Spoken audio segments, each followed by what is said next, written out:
Chapter 9. English Heroes. Who are England's heroes?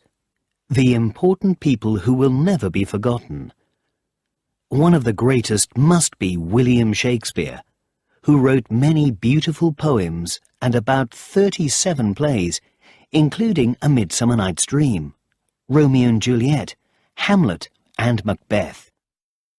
The people in his plays always seem very real, and he wrote about their feelings and problems in words that continue to sound new and interesting today.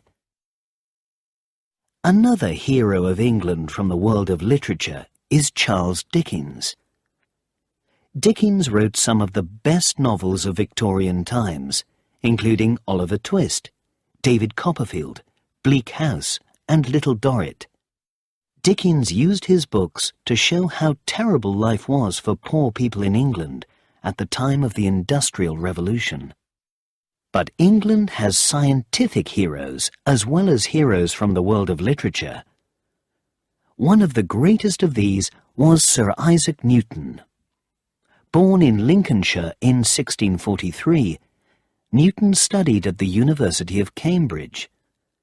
He was able to understand and explain many things about the world around us for the first time, and his book, Mathematical Principles of Natural Philosophy, was very important in the history of science.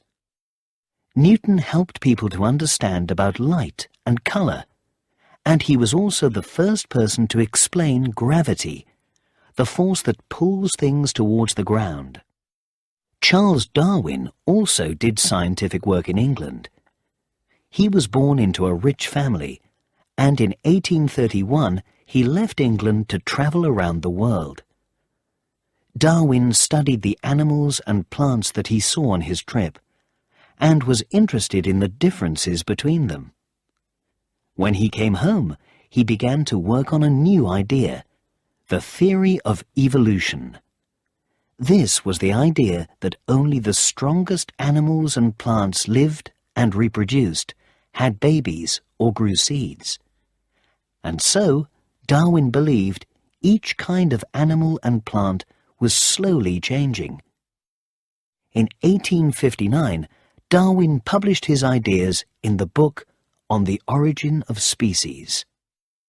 One very real hero of England was Horatio Nelson, who was leader of the Royal Navy from 1794 to 1805.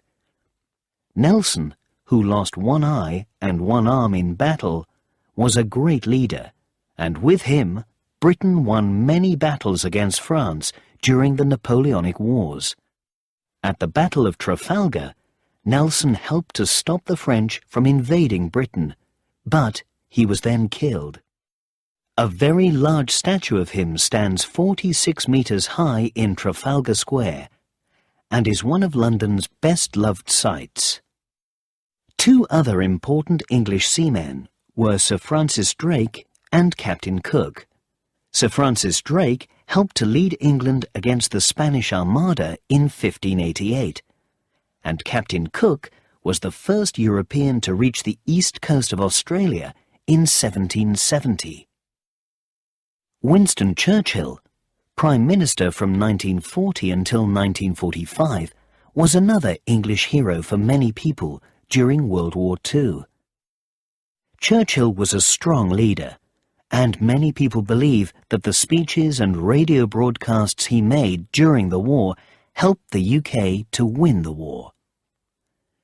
He was Prime Minister again from 1951 to 1955, and when he died in 1965, the Queen gave him a state funeral, a special funeral that is normally only for kings and queens.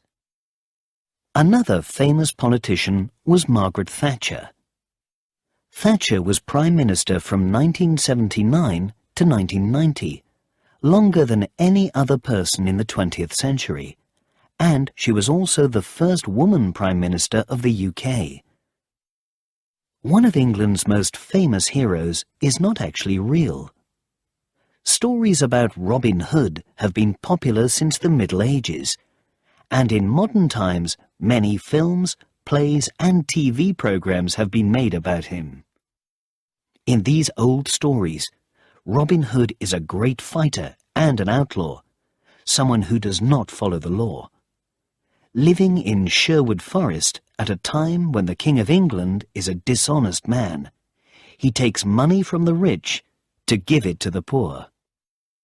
Florence Nightingale was famous for helping people too, but she was a real person. Florence Nightingale is thought of by many as the first real nurse. In 1854, during the Crimean War, she went to work in a hospital for soldiers. She thought that it was dirty and badly organized, so she quickly started to make important changes.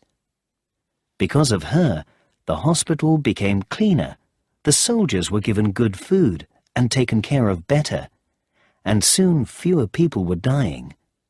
When she came back to England, Florence Nightingale started the first proper nursing school at St. Thomas's Hospital. England also has heroes of the stage and screen. One of the first of these was Charlie Chaplin, a comedy actor and director who was famous for his many silent films in the years before films with sound were made. Chaplin's best-known character was the Tramp, a funny little man with a hat, a moustache, and a stick. Before the end of the First World War, Chaplin was the most famous film actor in the world. But probably the greatest stage heroes of England are the Beatles.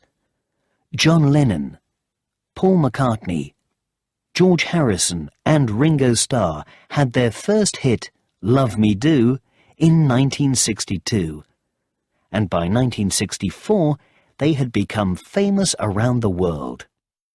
There was international Beatlemania. People screamed and shouted when the band came on stage, and the world watched everything they did. The Beatles were the first English band to become successful in the USA. They made more than 200 songs and are the best-selling band in history.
Two more musical heroes of England, famous in a quieter way, are the composers George Friedrich Handel and Sir Edward Elgar. Handel was German, but came to live in London in 1712 and became British in 1727. He is one of the greatest composers in history and is best known for wonderful works like Water Music and The Messiah, written in 1742. Elgar's most famous works are the Enigma Variations, written in 1899, The Dream of Gerontius, and the Pomp and Circumstance Marches. What about modern-day English heroes? For many football lovers, David Beckham is a hero. He was captain of the England football team from 2000 until 2006, and, along with his wife Victoria, who was once in the band the Spice Girls, Beckham is a very famous celebrity. Princess Diana is also, for many people, an English hero. Diana was the first wife of Charles, the Prince of Wales, and when they married in 1981, people believed that she would one day be the Queen. But they were not happy together, and in 1996, Charles and Diana ended their marriage. A year later, Diana was killed in a car accident in Paris. Many people loved her for her work with international charities, and because she showed great kindness to children, ill people, and those with difficult lives. When she died, thousands of people brought flowers to her London home, and 2.5 billion people watched her funeral on TV.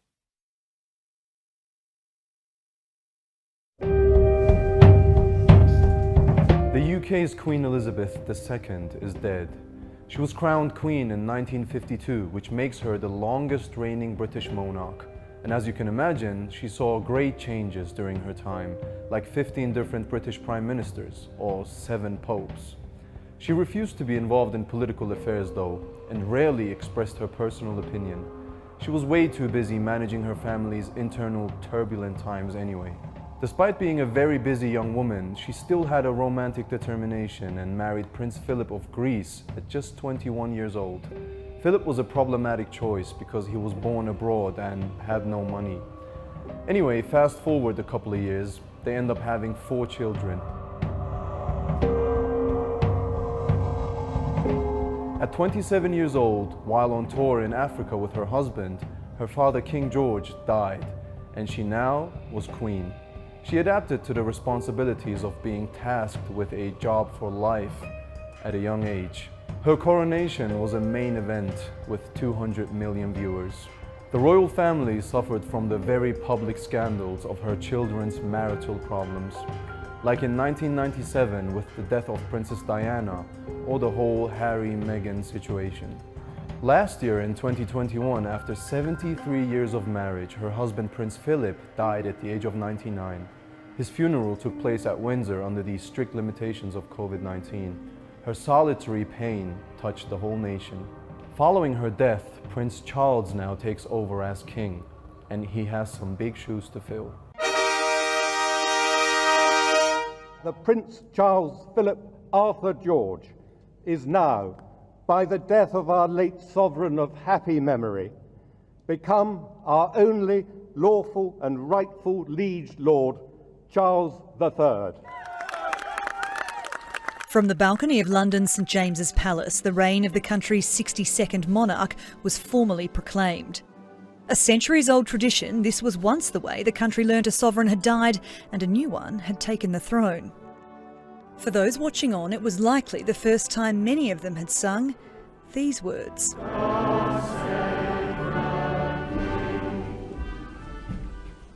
As soon as his mother died, Charles officially became king, but the proclamation formally confirmed it. And for the first time ever, the moment the new sovereign made his oaths and declarations was televised.